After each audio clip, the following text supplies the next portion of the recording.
आज final account के chapter का हमारा लेक्चर नंबर 1 है, जिसमें हम इम्पोर्टेंट डेफिनेशंस पढ़ेंगे कि इस चैप्टर में कौन कौन सी इम्पोर्टेंट डेफिनेशंस बनती हैं। देखें, फर्स्ट क्वेश्चन है हमारे पास, डिफाइन ट्रेडिंग अकाउंट। एक्चुअली क्या होता है कि जब हम फाइनल अकाउंट बनाते हैं तो उसमें दो स्टेटमेंट्स बनाते हैं। First one is trading profit and loss account and second one is balance sheet. तो जो trading profit and loss account है, उस अकाउंट के भी दो पोर्शन होते हैं। पहले वाले वो कहते हैं ट्रेडिंग, जिसमें से हमारे पास ग्रॉस प्रॉफिट निकलता है या ग्रॉस लॉस निकलता है, और दूसरी स्टेटमेंट, दूसरे पार्ट को हम कहते हैं प्रॉफिट एंड लॉस अकाउंट, जिसमें से हमारे पास नेट प्रॉफिट या नेट लॉस निकलता है। तो पहली डेफिनेशन है ट्रेडिंग अकाउंट की, कहता है the account which is prepared to determine the gross profit and gross loss. ऐसा अकाउंट जो ग्रॉस प्रॉफिट या ग्रॉस लॉस मालूम करने के लिए बनाया जाता है इज कॉल्ड ट्रेडिंग अकाउंट, क्योंकि ये फर्स्ट रिकॉर्डिंग होती है जिसमें हमारे पास सिर्फ डायरेक्ट एक्सपेंस और डायरेक्ट इनकम होती हैं। अभी इनमें से मजीद एक्सपेंसेस और इनकम माइनस और प्लस होने होते हैं, इसलिए जो पहला ट्रेडिंग अकाउंट का पोर्शन होता है उसके आंसर को हम ग्रोस कहते हैं, यानी ये प्रॉफिट या लॉस अभी खाम हालत में है, अभी इसमें मजीद एडजस्टमेंट होनी है। नेक्स्ट डेफिनेशन है हमारे पास, define profit and loss account क्या होता है। तो देखें, the account which is prepare to determine net profit और नेट लॉस, क्योंकि ये बनता है ट्रेडिंग अकाउंट के बाद, हमारे पास ग्रोस प्रॉफिट और ग्रोस लॉस आ चुका होता है, तो उसमें मजीद इनडायरेक्ट एक्सपेंसेस माइनस करके और इनडायरेक्ट इनकम्स ऐड करने के बाद जो रिजल्ट्स आते हैं, फिर हम उसे कहते हैं ये नेट है, यानी अब ये खालिस है। तो इस तरह का जो प्रॉफिट एंड लॉस आता है उसे हम कहते हैं नेट प्रॉफिट और नेट लॉस। तो देखें, कहता है दी अकाउंट, ऐसा अकाउंट विच इज प्रिपेयर्ड, जो बनाया जाता है टू डिटरमिन नेट प्रॉफिट और नेट लॉस, नेट प्रॉफिट या नेट लॉस मालूम करने के लिए, is called profit and loss account. Definition number 3 है हमारे पास, डिफाइन बैलेंस शीट क्या होती है। तो the statement of assets and liabilities, ये एसेट्स एंड लाइबिलिटीज की स्टेटमेंट होती है विच इज प्रिपेयर्ड, जो बनाई जाती है to show the financial position of business, कारोबार की माली हालत शो करने के लिए, इज कॉल्ड बैलेंस शीट। यानी बैलेंस शीट में हम एक साइड पे सारे एसेट्स लिख लेते हैं और दूसरी साइड पे सारी लाइबिलिटीज लिख लेते हैं, और उनका फिर हम बैलेंस कर लेते हैं, यानी इन दोनों के जो आंसर्स हैं टोटल के वो बराबर आने चाहिए। फिर क्वेश्चन नंबर 4 है, डिफाइन इनडायरेक्ट एक्सपेंस क्या होते हैं। तो all expenses which are concerned with, ऐसे खर्चे जिनका ताल्लुक होता है विद मैनेजिंग बिजनेस, कारोबार को चलाने से, एंड सेल ऑफ गुड्स, और चीज़ों को बेचने से, आर कॉल्ड इनडायरेक्ट एक्सपेंसेस, इन्हें हम कहते हैं ये इनडायरेक्ट एक्सपेंसेस है। फिर क्वेश्चन नंबर 5 है, डिफाइन डायरेक्ट एक्सपेंसेस क्या होते हैं। तो ऑल एक्सपेंसेस, तमाम ऐसे खर्चे, विच आर कंसर्न्ड विद, जिनका ताल्लुक होता है मैन्युफैक्चरिंग, चीज़ें बनाने से, एंड परचेज ऑफ गुड्स, या चीज़ें खरीदने से, आर कॉल्ड डायरेक्ट एक्सपेंसेस, इन्हें हम डायरेक्ट एक्सपेंस कहते हैं। डेफिनेशन नंबर 6 है, डिफाइन ग्रॉस प्रॉफिट और ग्रॉस लॉस क्या होता है। ये हमने ट्रेडिंग अकाउंट में ही पढ़ लिया। ट्रेडिंग अकाउंट का ताल्लुक मैंने बता दिया था, डायरेक्ट एक्सपेंस और डायरेक्ट इनकम से होता है। तो देखें, ग्रॉस प्रॉफिट कब आएगा, when direct income of business are more than its direct expenses. अगर कारोबार की जो डायरेक्ट इनकम है, जिसमें शामिल होता है हमारे पास सेल और क्लोजिंग स्टॉक की वैल्यूज, अगर कहता है डायरेक्ट इनकम ज़्यादा आ जाए डायरेक्ट एक्सपेंसेस की निस्बत, तो जो डिफरेंस आएगा इज कॉल्ड ग्रॉस प्रॉफिट, उसे हम कहेंगे ये ग्रॉस प्रॉफिट है। और ग्रॉस लॉस देखें, when direct expenses of business, जब कारोबार के डायरेक्ट खर्चे, यानी ऐसे खर्चे जिनका ताल्लुक चीज़ें मैन्युफैक्चर करने या चीज़ें खरीदने से हो, और मोर देन इट्स डायरेक्ट इनकम, उसकी डायरेक्ट इनकम से ज़्यादा हो जाए, इज कॉल्ड ग्रॉस लॉस, तो फिर हम उसे कहते हैं ये ग्रॉस लॉस है। डेफिनेशन नंबर 7 देखें, डिफाइन नेट प्रॉफिट और नेट लॉस। नेट प्रॉफिट और नेट लॉस से पहले हमारे पास ग्रॉस प्रॉफिट या ग्रॉस लॉस निकल चुका होता है। तो अगर ग्रॉस लॉस निकले तो वो इनडायरेक्ट एक्सपेंस का हिस्सा होता है, अगर ग्रॉस लॉस निकले तो वो इनडायरेक्ट एक्सपेंस का हिस्सा बन जाता है, और अगर ग्रॉस प्रॉफिट निकले तो वो इनडायरेक्ट इनकम का हिस्सा बन जाता है। तो इसलिए जब हम नेट प्रॉफिट और नेट लॉस की डेफिनेशन पढ़ेंगे तो इनमें ग्रॉस प्रॉफिट और ग्रॉस लॉस का जिक्र भी आ रहा होगा। तो देखें डेफिनेशन नेट प्रॉफिट की, if total of gross profit and indirect income, अगर ग्रॉस प्रॉफिट और इनडायरेक्ट इनकम्स का जो टोटल है is more then indirect expenses, वो इनडायरेक्ट एक्सपेंस से ज़्यादा हो जाए, तो जो डिफरेंस आएगा इस कॉल्ड नेट प्रॉफिट, उसे हम नेट प्रॉफिट कहेंगे। और नेट लॉस की डेफिनेशन इसका ऑपोजिट हो जाएगी कि इफ इनडायरेक्ट एक्सपेंसेस, अगर इनडायरेक्ट जो एक्सपेंस है are more than total of gross profit and indirect income, अगर इनडायरेक्ट एक्सपेंसेस का टोटल ज़्यादा आए ग्रॉस प्रॉफिट और इनडायरेक्ट इनकम की निस्बत, तो फिर जो डिफरेंस होगा वो हमारे पास आ जाएगा नेट लॉस, यानी खर्चे ज़्यादा हैं आमदनी कम है तो हमें नुकसान होगा। फिर है क्वेश्चन नंबर 8, डिफाइन मार्शलिंग क्या है। द ऑर्डर इन विच, वो तरतीब जिसमें the assets and liabilities are recorded in the balance sheet, यानी वो सीक्वेंस, वो तरतीब जिस तरतीब से बैलेंस शीट में एसेट्स को लिखा जाता है और लाइबिलिटीज को लिखा जाता है, इस कॉल्ड मार्शलिंग, उस तरतीब को हम मार्शलिंग कहते हैं। इस तरह देखें, एग्जांपल के तौर पे समझा देता हूँ। एसेट्स में सबसे पहले आ जाते हैं हमारे पास नॉन करंट एसेट्स, फिर आ जाते हैं करंट एसेट्स, यानी इस तरह से तरतीब दे देना, सीक्वेंस से लिखना क्या कहलाता है, मार्शलिंग कहलाता है। क्वेश्चन नंबर 9 है, define current asset. Current asset क्या होते हैं।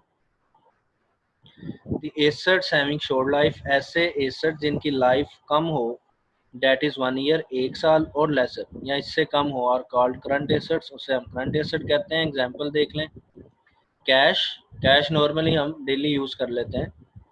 डेटर्स, ऐसे लोग जिनसे हमने 1 साल के अंदर अंदर पैसे रिकवर करने हैं, या स्टॉक जो हम तकरीबन डेली सेल कर लेते हैं, तो ऐसे एसेट्स को हम कहते हैं ये करंट एसेट है। क्वेश्चन नंबर 10 है हमारे पास, डिफाइन लिक्विड एसेट। तो डेफिनेशन देखें, assets which are already in cash form, ऐसे एसेट जो ऑलरेडी कैश फॉर्म में हो, जिस तरह कैश इन हैंड होता है, और इजीली भी कन्वर्टेड इनटू कैश, या आसानी से कैश में कन्वर्ट किए जा सकते हो, और कॉल्ड लिक्विड एसेट, उन्हें हम लिक्विड एसेट कहते हैं। एग्जाम्पल देखें, कैश इन हैंड जो ऑलरेडी कैश फॉर्म में ही होता है, और कैश एट बैंक जो इजीली कैश में कन्वर्ट किया जा सकता है, यानी आप जाके बैंक से किसी भी वक्त पैसे निकलवा सकते हैं, तो वो भी कैश में कन्वर्ट हो जाएंगे पैसे, तो ऐसे एसेट्स को हम कहते हैं लिक्विड एसेट। डेफिनेशन नंबर 11 है हमारे पास, define fix asset. Fix asset क्या होते हैं। तो देखें, एसेट्स हैविंग लॉन्ग लाइफ, ऐसे एसेट जिनकी लाइफ ज़्यादा हो, that is more than 1 year, यानी 1 साल से ज़्यादा, और कॉल्ड फिक्स एसेट्स, उन्हें हम फिक्स एसेट कहते हैं। एग्जाम्पल देखें, फर्नीचर, उसकी लाइफ भी 1 साल से ज़्यादा होती है, मशीनरी जिसकी लाइफ 1 साल से ज़्यादा होती है। क्वेश्चन नंबर 12 है, डिफाइन डेप्रिसिएशन क्या होता है। The gradual and permanent decrease in the value of fix asset, fix asset की वैल्यू में ग्रेजुअल, मुसलसल और परमानेंट जो डिक्रीज हो जाती है, वैल्यू कम हो जाती है, due to wear and tear, इसलिए क्योंकि वो ख़राब हो गई है, इस कॉल्ड डेप्रिसिएशन, उसे हम डेप्रिसिएशन कहते हैं। क्वेश्चन नंबर 13 है, डिफाइन फिक्टिशियस एसेट। तो देखें, the assets which can not be use by business, ऐसे एसेट्स जो बिजनेस में यूज नहीं किए जा सकते, and have no market value, और उनकी मार्केट वैल्यू भी नहीं होती, यानी मार्केट में सेल भी नहीं हो सकते, और कॉल्ड फिक्टिशियस एसेट, उन्हें हम कहते हैं फिक्टिशियस हैं, यानी नकली एसेट्स हैं। जिस तरह एग्जांपल देखें, प्रिलिमिनरी एक्सपेंसेस, कहने को तो ये एक्सपेंसेस हैं, लेकिन ये ऐसे खर्चे होते हैं जो बिजनेस के शुरू करने से पहले कर लिए जाते हैं। जिस तरह कंपनी अभी बनी नहीं है, लेकिन हमने उस पर रिसर्च, बिल्डिंग प्रिपेयर करवाना, अप्रूवल करवाना, रजिस्ट्रेशन करवाना, ये सब खर्चे हम पहले ही कर चुके हैं, तो ऐसे खर्चों को हम कहते हैं प्रीलिमिनरी एक्सपेंस, और इनको एसेट का दर्जा इसलिए दे दिया गया है क्योंकि अगर ये खर्चे हम ना करते तो बिजनेस एग्जिस्ट ही ना करता, तो जब तक बिजनेस एग्जिस्ट करेगा और इसका फ़ायदा तब तक चलता रहेगा, इसलिए क्योंकि इनकी लाइफ 1 साल से ज़्यादा हो जाती है, इसलिए हम इसे एसेट का दर्जा दे देते हैं। तो कहने के नाम के साथ तो एक्सपेंस लिखा है, पर इनकी जो कैटेगरी है वो एसेट की है। फिर है definition number 14, define wasting assets. तो डेफिनेशन देखते हैं, the assets that have no market value, ऐसे एसेट जिनकी कोई मार्केट वैल्यू ना हो, because they are fully exhausted, क्योंकि मुकम्मल तौर पर इस्तेमाल हो चुके हैं, ख़त्म हो चुके हैं, और कॉल्ड वेस्टेज एसेट, इसे हम कहते हैं वेस्टेज एसेट है। एग्जाम्पल इसकी देख लें, तो वेस्टेज एसेट की एग्जांपल देखें तो कैंसल्ड कॉपीराइट, यानी कॉपीराइट जब हमारे पास होंगे तब तो उनकी वैल्यू होगी, लेकिन अगर वो कैंसिल हो जाए तो इट मीन्स अब उनकी कोई मार्केट वैल्यू नहीं रही, तो ऐसे एसेट को हम कहेंगे वेस्टिंग एसेट। डेफिनेशन नंबर 15 है define tangible assets and intangible assets. Tangible कहते हैं जो फिजिकली एग्जिस्ट करते हो, जिनको हम टच कर सकते हैं, और इनटेंजिबल कहते हैं जो फिजिकली एग्जिस्ट नहीं करते लेकिन उनकी वैल्यू जरूर होती है।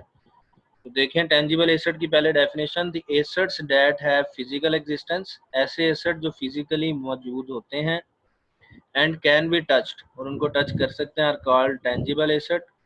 एग्जांपल देखें इसकी, फर्नीचर, प्लांट एंड मशीनरी ऐसे एसेट्स हैं जो फिजिकली मौजूद भी होते हैं और हम इन्हें टच भी कर सकते हैं।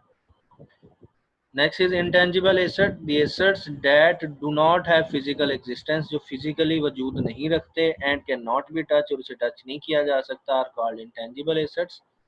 एग्जाम्पल देखते हैं, जिस तरह गुडविल, बिजनेस का अच्छा नाम होना, साख होना, रेपुटेशन होना, तो एसेट है जिसकी वजह से बिजनेस अच्छा चलता भी है, और सेल करना हो तो ज़्यादा वैल्यू का सेल भी हो जाता है, बट ये फिजिकली एग्जिस्ट नहीं करते। इसी तरह पेटेंट होना, यानी किसी फार्मूले के राइट्स होना आपके पास, या कॉपीराइट जिस तरह किसी बुक वगैरह के पब्लिकेशन के राइट्स होना आपके पास, तो ये सब फिजिकली एग्जिस्ट नहीं करते। हम ये नहीं कह सकते कि इसकी 2 kg गुडविल है, लेकिन क्योंकि ये बिजनेस वैल्यू रखते हैं इसलिए हम इन्हें एसेट कहते हैं। और कौन से एसेट कहते हैं इन्हें? इंटेंजिबल एसेट, जिन्हें टच नहीं किया जा सकता। डेफिनेशन नंबर 16 है डिफाइन करंट लाइबिलिटी। डेफिनेशन देखें, liabilities payable with in short period of 1 year, ऐसी लाइबिलिटीज जिन्हें हमने 1 साल के अंदर अंदर अदा कर देना है, are called current liabilities. Example देखते हैं, जिसमें बिल्स पेएबल, बिल्स नॉर्मली 2 या 3 मंथ तक के होते हैं, 1 मंथ 2 मंथ, तो हम इनको कहेंगे करंट लाइबिलिटी में आते हैं। सेम इस तरह क्रेडिटर्स, यानी ऐसे लोग जिनके हमने 1 साल के अंदर अंदर पैसे देने हैं, तो वो भी हमारे पास करंट लाइबिलिटी की कैटेगरी में आए। डेफिनेशन नंबर 17 है डिफाइन फिक्स्ड और लॉन्ग टर्म लाइबिलिटी। तो ये करंट लाइबिलिटी का ऑपोजिट होगा। लाइबिलिटीज पेएबल, ऐसी लाइबिलिटीज जो हमने अदा करनी है after are long period of time, एक लंबे अरसे तक, date is more than 1 year, यानी 1 साल से ज़्यादा के अरसे तक जो लाइबिलिटीज हमने अदा करनी हो, are called long term liabilities. Example देख लेते हैं, जिस तरह देखें डिबेंचर्स। जो डिबेंचर्स होते हैं ये नॉर्मली 5 ईयर्स से अबव के लोन के लिए होते हैं, कि हमने 5 साल 6 साल बाद हमने इनको रिटर्न करना होता है पैसे को। इसी तरह लॉन्ग टर्म लोन की भी जो लाइफ है वो 5 साल से ज़्यादा की। नेक्स्ट देखें definition number 18, define contingent liability. Contingent कहते हैं ऐसे इवेंट को या ऐसी ऑब्जेक्ट को जो किसी पर डिपेंड कर रहा हो। तो कॉन्टिजेंट का मतलब होता है जो किसी काम के होने या ना होने पर डिपेंडेंट हो। तो कॉन्टिजेंट लाइबिलिटी ऐसी लाइबिलिटी जो किसी इवेंट के होने या ना होने पर डिपेंड करेगी। जिस तरह अगर आपका कोर्ट में केस चल रहा है, अगर आप हार जाते हैं तो लाइबिलिटी आएगी, पैसे पे करने पड़ेंगे, और अगर आप जीत जाते हैं तो आपको वो केस के पैसे पे नहीं करने पड़ेंगे दूसरी पार्टी को। तो ऐसी लाइबिलिटी जो डिपेंड कर रही है उस केस के डिसीजन पे, तो ऐसी लाइबिलिटी को हम कहेंगे कॉन्टिजेंट लाइबिलिटी। डेफिनेशन देखते हैं इसकी, the liabilities which depend on happening और non happening of certain events, जो किसी खास इवेंट के होने या ना होने पर डिपेंड करे, are called contingent liabilities. Example देखते हैं इसकी, लाइबिलिटी अगेंस्ट लिटिगेशन। लिटिगेशन कहते हैं कानूनी केस होना, कानूनी कार्रवाई के सिलसिले में कोई जिम्मेदारी का हो जाना। डेफिनेशन नंबर 19 है डिफाइन ओपनिंग स्टॉक। क्या होता है? स्टॉक कहते हैं सामान को, यानी ऐसा सामान जिससे हम अपना बिजनेस शुरू करेंगे, या ऐसा सामान जो साल के शुरू में हमारे पास पड़ा हो। डेफिनेशन देखते हैं, goods which are available for sale, ऐसा सामान जो सेल के लिए मौजूद हो at the beginning of accounting period, accounting period के शुरू में, आर कॉल्ड ओपनिंग स्टॉक, उसे हम ओपनिंग स्टॉक कहते हैं। Definition number 20 define closing stock. क्या होता है? तो देखें, goods which remain unsold at the end of accounting period, ऐसा सामान जो अकाउंटिंग ईयर के एंड तक सेल नहीं हो सका, बच गया, आर कॉल्ड क्लोजिंग स्टॉक, उस सामान को हम कहते हैं ये क्लोजिंग स्टॉक। डेफिनेशन नंबर 21 है डिफाइन आउटस्टैंडिंग एक्सपेंस, ऐसे खर्चे जो भी आउटस्टैंडिंग है यानी हमने अदा करने हैं। तो देखें definition, all expenses which have been incurred, ऐसे खर्चे जिनका टाइम तो आ चुका है, इनकर हो चुके हैं, बट नॉट पेड येट, लेकिन अभी तक हमने उनकी रकम अदा नहीं की, आर कॉल्ड आउटस्टैंडिंग एक्सपेंसेस, उन्हें हम आउटस्टैंडिंग एक्सपेंसेस कहते हैं। डेफिनेशन नंबर 22 है डिफाइन आउटस्टैंडिंग इनकम, यानी ऐसी इनकम जो हमने कमा तो ली है लेकिन उसके पैसे अभी तक हमें नहीं मिले। तो देखें, all incomes which have been earned, जो कमा ली गई हैं, बट नॉट रिसीव येट, लेकिन अभी तक रिसीव नहीं हुई, आर कॉल्ड आउटस्टैंडिंग इनकम, उन्हें हम आउटस्टैंडिंग इनकम कहते हैं। डेफिनेशन नंबर 23 है define prepaid expenses and unearned income. Prepaid expenses यानी ऐसे खर्चे जो वक्त से पहले ही हमने अदा कर दिए, यानी इन एडवांस दे दिए। और अनअर्न्ड इनकम जो अभी तक हमने कमाई नहीं, यानी अभी तक हमने काम नहीं किया लेकिन पैसे मिल चुके हैं, जिसको हम कह सकते हैं इनकम रिसीव इन एडवांस, के वक्त से पहले इनकम का मिल जाना। तो डेफिनेशन देखते हैं। All expenses paid in advance, तमाम ऐसे खर्चे जो वक्त से पहले अदा कर दिए जाएं, आर कॉल्ड प्रीपेड एक्सपेंसेस, उन्हें हम प्रीपेड एक्सपेंसेस कहते हैं। और अनअर्न्ड इनकम देखें, all incomes receive in advance, तमाम ऐसी इनकम जो एडवांस में हम रिसीव कर लें, आर कॉल्ड अनअर्न्ड इनकम, उन्हें हम अनअर्न्ड इनकम कहते हैं। डेफिनेशन नंबर 24 है differentiate between bad debts and doubtful debt. Bad debts में और डाउटफुल डेट में फ़र्क बताएं। तो डाउटफुल मतलब अभी जिसमें शक है, ऐसे पैसे जिस पर डाउट है कि रिकवर होंगे या नहीं होंगे, जबकि बैड डेट से मुराद ऐसे पैसे हैं जो हमें कंफर्म हो चुका है कि ये अब रिकवर नहीं होने, यानी ये पैसे हमारे डूब चुके हैं। तो बैड डेट्स की डेफिनेशन देखते हैं। The amounts which are confirmed, ऐसी रकम जो कंफर्म हो चुकी है टू बी इरिकवरेबल, कि ये रिकवर नहीं होगी, आर कॉल्ड बैड डेट्स, उसे हम बैड डेट्स कहते हैं। डाउटफुल डेट्स की डेफिनेशन देखें। The amounts which are doubtful to be recoverable, ऐसे पैसे जिन पर शक है कि ये रिकवर हो जाएंगे या नहीं होंगे, आर कॉल्ड डाउटफुल डेट्स, इसे हम डाउटफुल डेट्स कहते हैं।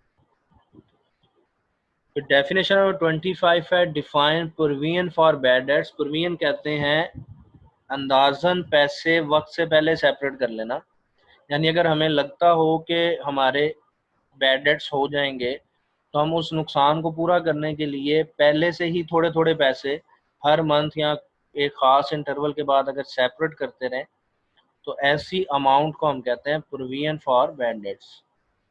तो डेफिनेशन देखते हैं।